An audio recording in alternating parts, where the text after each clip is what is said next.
bom dia. Bem-vindos mais uma vez ao programa Percursos através das lendas. Hoje estamos aqui para falar de outras lendas, lendas e história que andam de mãos dadas, como já vimos pelos programas anteriores. Realmente a lenda, a história e também a fé, a religiosidade popular são elementos que andam de mãos dadas. Assim, nós vamos falar um pouco sobre um período muito importante da nossa história, o período que ficou designado por crise de 1383-85, em que abarca, por um lado, o fim da primeira dinastia e, por outro, o início da segunda dinastia, da dinastia de Avis. Como todos sabemos, o rei Dom Fernando, quando morre, tem sua filha casada, a sua filha Beatriz, casada com o rei de Castela, e era um grande pretendente ao trono português. As razões e realmente a legitimidade ou não iremos agora aqui abordar. De qualquer modo, foi um período tão conturbado que ficou extremamente marcado no imaginário popular português e encontramos realmente um espólio imenso de lendas dessa época. Segundo a história, o mestre de Avis mata o conde Andeiro por influência de um cidadão que se chamava Álvaro Paes. Lisboa tem grandes tumultos, até porque tinha sido combinado que iriam dizer, e Fernão Lopes conta-nos isto nas suas crónicas, que estava em perigo a vida do mestre de Avis, já muito querido pelas populações, e a população de Lisboa acorre ao passo e só descansa realmente quando Dom João I vai a uma janela e enfrenta a multidão. Ora, esse foi um primeiro passo para todos os outros que lhe seguiram e que foram extremamente marcantes, principalmente da história, também na lenda, que, como já vimos, é uma história paralela à história da nação, uma história com muito do imaginário popular, com um grande contributo de mente, da imaginação do nosso povo. Então, segundo a história, segundo a análise factual, o rei de Castela, evidentemente que não vai ficar parado, vai ter com a rainha regente Dona Leonor Teles e posteriormente vai cercar Lisboa. O cerco de Lisboa está, de certo modo, ligado à ajuda do povo do Porto. O mestre de Avis, Dom João I, vai reunir as suas galés, todas as galés que consegue encontrar, e envia uma frota para o Porto pedindo a ajuda dos seus habitantes. E o Porto, claro, os habitantes do Porto, sem dúvida nenhuma, gente hospitaleira, assim o foi sempre, vai ajudar em tudo o que pode. E realmente vai mandar vários elementos, como prata, ouro, alimentos também, e aí teríamos com certeza já uma alusão ou uma das grandes lendas da cidade do Porto, a lenda dos tripeiros, de que falaremos posteriormente. Ora, esta frota segue para Lisboa, a frota era grande, os bens até seriam bastantes, no entanto, homens válidos para combater eram insuficientes. Daí que as embarcações entram no Tejo e algumas conseguem chegar à cidade, outras enfrentam o adversário de modo a deixar que as primeiras consigam passar, mas não se dá a derrota do rei castelhano. O rei castelhano vai demover a sua intenção do cerco de Lisboa por um acontecimento externo, alheio realmente a esta força, a esta miséria e desgraça que se vê dentro da cidade de Lisboa e que também o cronista Fernão Lopes nos relata. O facto é que surge a peste, a rainha Dona Beatriz estava a ficar com sinais de peste, o rei de Castela não quer arriscar e decide levantar o cerco de Lisboa ao fim de cerca de 3 meses, em que realmente levou a cidade de Lisboa à miséria total.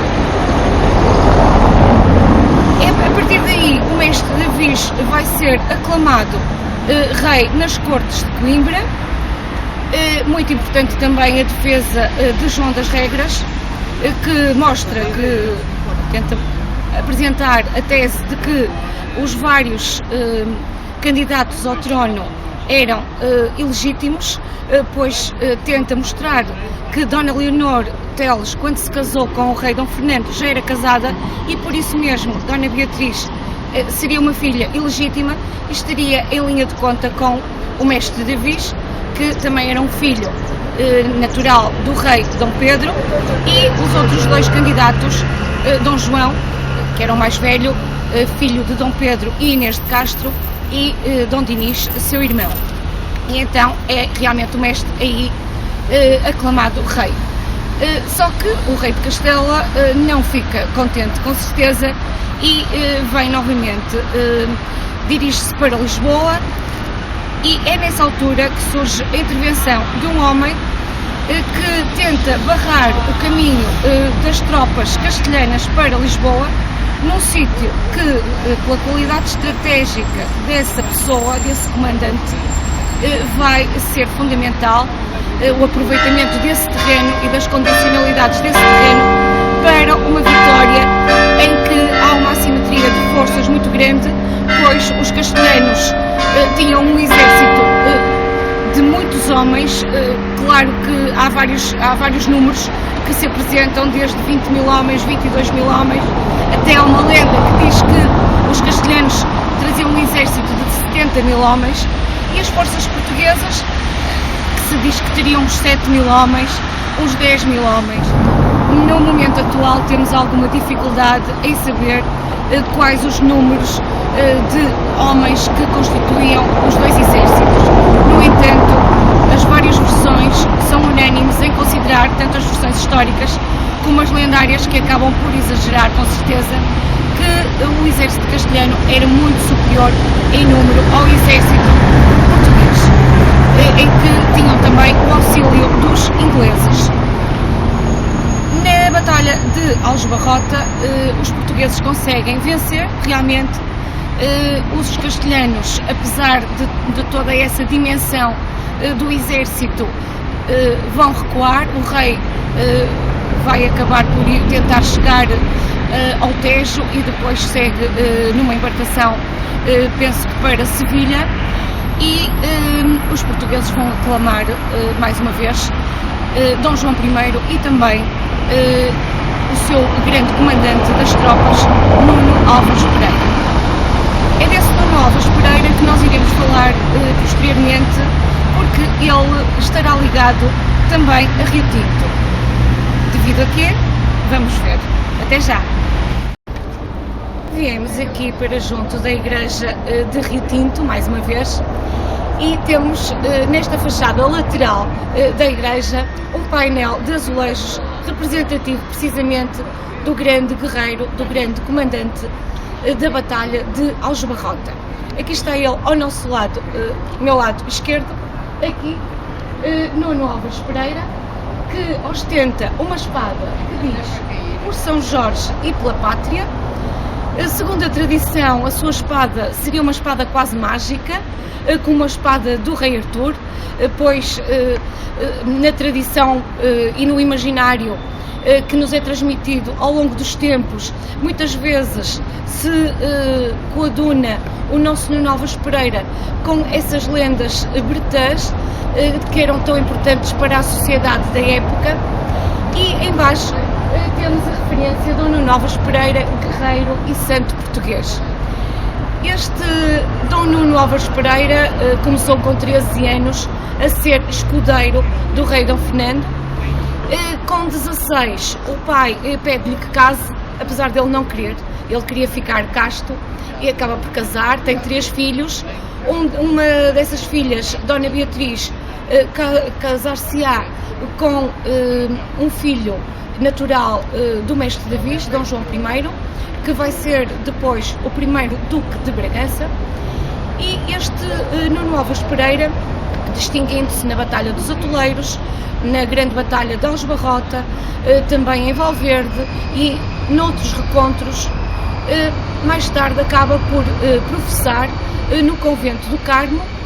Diz-se que era um homem que se despojou dos seus bens, entregou as terras que tinha ganho aos seus companheiros de armas, entregou também aos seus netos e acaba por viver no convento do Carmo, em Lisboa, de modo muito humilde. Então, que lendas, que histórias é que este painel nos poderá fazer lembrar? Olhando aqui para a espada do nosso Nuno Álvares Pereira, Excalibur, como lhe chama Fernando Pessoa, temos então por São Jorge e pela pátria.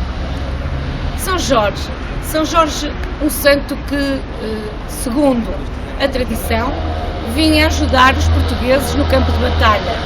Curiosamente, anteriormente a São Jorge, era Santiago, quando se defrontava os muçulmanos, os mouros, era Santiago que vinha ajudar os cristãos a combater os infiéis. Aqui colocava-se uma dificuldade, é que estavam exércitos cristãos de um lado, exércitos cristãos do outro. Por isso, não convinha realmente que o apelo fosse feito a Santiago, porque, coitado do santo, quem ele iria ajudar, os portugueses ou os castelhanos? Então, realmente, o povo português tem uma devoção enorme em São Jorge, nesta altura, e acredita que São Jorge os ajuda e os ajudou a vencer a Batalha de Aljubarrota. Ligado a São Jorge, à Batalha de Aljubarrota e a toda esta contenda que ali ocorreu, há uma lenda que se chama a lenda do monstro de Aljubarrota. Começada a batalha, os castelhanos começaram a entrar em pânico, tendo em conta que, apesar das enormes forças de que se socorriam, os portugueses estavam a conseguir resistir e eles não estavam a conseguir entrar naquele quadrado que as tropas portuguesas, com as duas alas à frente, tinham formado, e bem protegidos pelo terreno que bem foi aproveitado pelo seu comandante Nuno Álvares Pereira. O rei de Espanha começa a ouvir dizer que há lá um monstro que se encontra nessa zona, ali no meio da contenda. Então, claro, vai aproveitar as capacidades desse monstro para tentar a sua vitória. Pede a um bruxo que com ele estava que lhe traga o monstro à sua presença e que consiga tornar o monstro manso através de rituais que esse próprio bruxo sabia desenvolver, e o monstro realmente conseguiu ficar calminho e conseguiu ouvir as ordens do rei de Castela. Então o rei de Castela vai instruir esse monstro de que os portugueses deveriam ser derrotados e que ele deveria lutar do lado dos castelhanos para a vitória destes. Posteriormente, o bruxo volta a fazer outros rituais, de modo a que o monstro perca toda aquela docilidade e passe a ser aguerrido e passa a ser um combatente pelo lado dos castelhanos. E o monstro assim caminha em direção ao exército português.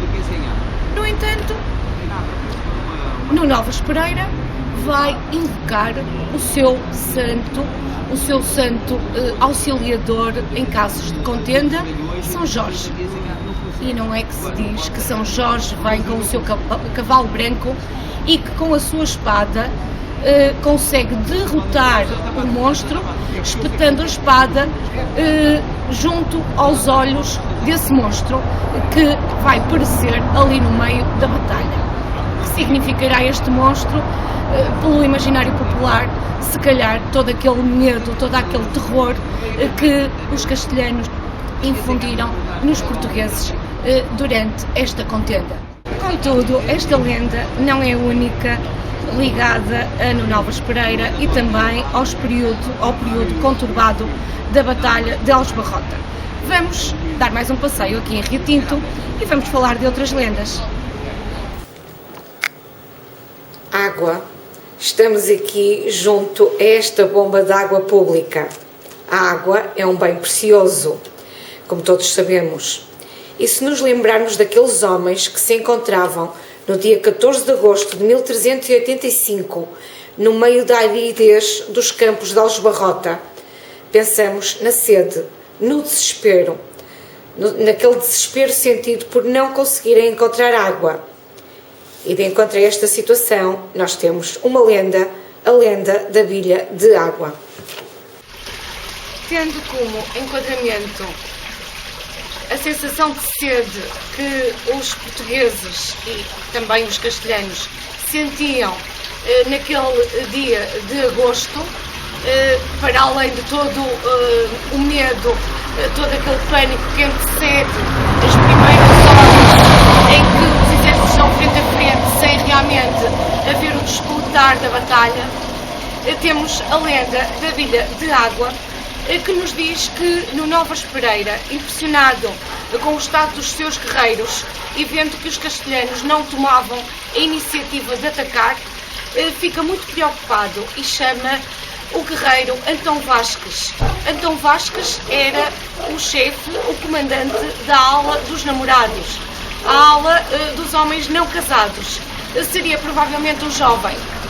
E Antão Vasques vai procurar uma fonte, um regato, percorre todos os campos, tudo o que encontra, todos os caminhos, todos os trilhos, mas não encontra água.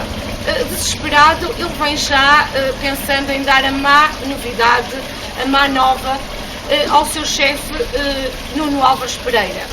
Contudo, quando já vem muito desalentado a chegar perto de Nuno Álvares Pereira, ele vê uma camponesa. Era uma jovem que trazia uma bilha d'água. Antão Vasques, sem pensar muito, pede-lhe se pode beber daquela água. Também ele estava cheio de sede. A camponesa diz que sim, e diz também para ele se apressar e levar aquela bilha até todos os outros homens. Então Vasques pergunta, mas uma bilha para tantos homens? E ela leva depressa, porque senão os homens não vão conseguir ter resistência para enfrentar o exército adversário. Antão Vasques assim o fez e, sem pensar muito, começa a chegar junto dos seus companheiros e um a um, e segundo a lenda eram 7.000, vão beber daquela água. O facto é que os portugueses, quando os castelhanos, e o facto, segundo a lenda, claro, os portugueses estão bem, estão restaurados de forças e enfrentam com todo o ânimo, toda a garra, o exército castelhano. Em homenagem a esta lenda que Nuno Álvares Pereira considerou um verdadeiro milagre, ele vai agradecer ao seu santo destas horas, São Jorge. O grande comandante Nuno Álvares Pereira vai mandar construir uma capela e nessa capela vai colocar do lado exterior um nicho com uma bilha de água para matar a sede a todos os caminhantes. E essa bilha não será a mesma, mas na realidade essa bilha ainda se encontra em Aljubarrota. Já agora um local muito importante para ser visitado, o Centro de Interpretação da Batalha de Aljubarrota. Vamos continuar o nosso percurso falando de mais lendas do período da Batalha de Aljubarrota.